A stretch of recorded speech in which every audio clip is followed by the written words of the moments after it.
Hey, I'm Bob Pittenger, and I want to welcome you to week one of our new series, Sex in Church, Uncensored Truth for an Uncensored World.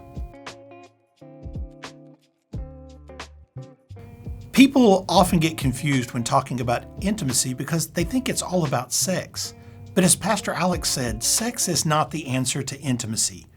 Real intimacy is being fully known without the fear of being rejected. Now, let me say this again.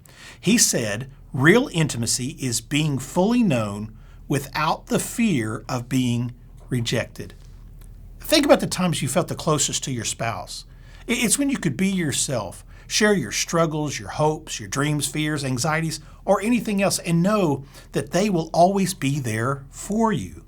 Conversely, you felt rejected when you shared your heart and they didn't want to listen to you or they were too judgmental.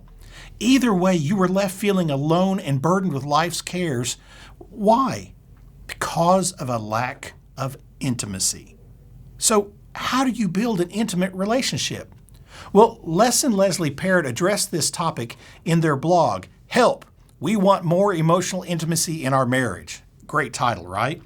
I want you to know I've included the link to this blog post in the discussion guide under additional resources so that you can look it up and read the whole thing. But what I want to do today is I want to take what the Parrotts said in their blog post and I want to summarize it for us this evening. So intimacy, real emotional intimacy, comes from truly knowing one another at the deepest level. You know and understand each other's fears, yet you're comfortable being vulnerable and transparent because you've developed a special bond with one another. So when creating genuine emotional intimacy, there are a few things that you need to know. The first is this: intimacy isn't static. It's not a one and done kind of thing.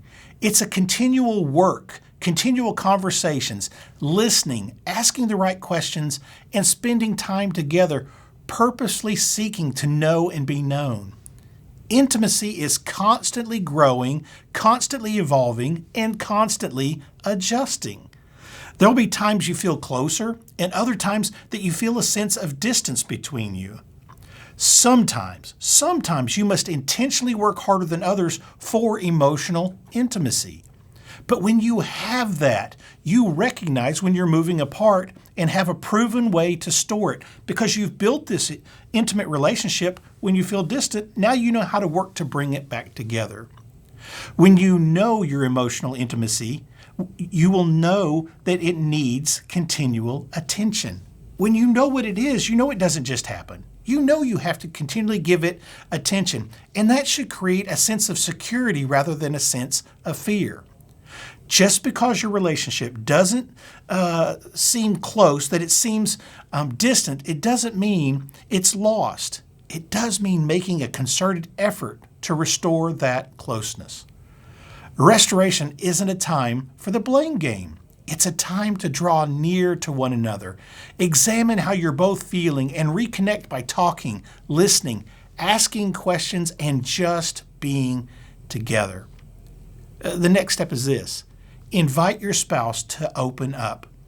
When you're feeling emotionally distanced, when you feel like intimacy isn't there and there's something between you, then invite your partner to open up to you. Invite them to sit down with you and ask them questions that help them feel open and safe.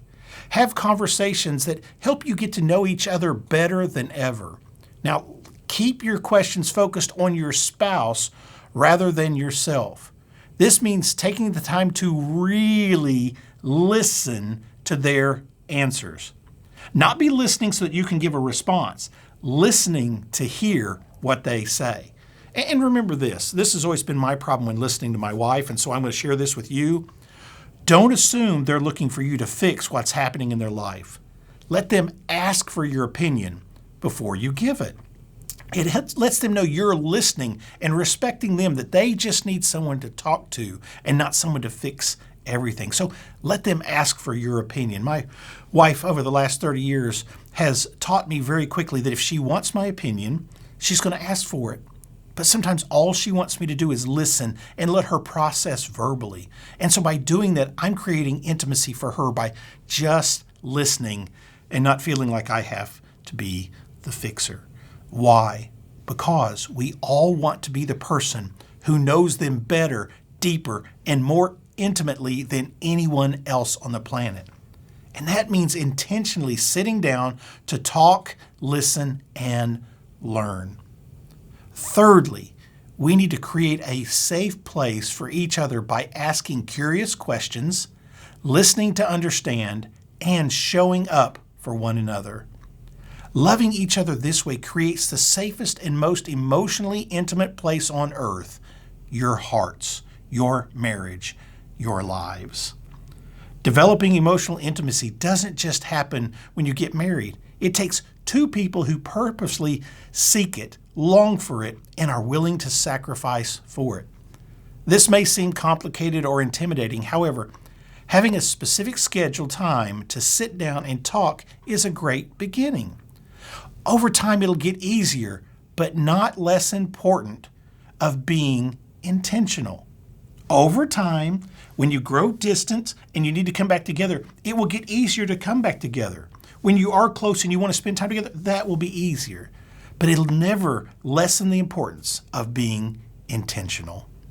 I pray your discussion time will help you clarify your next steps in improving your emotional intimacy.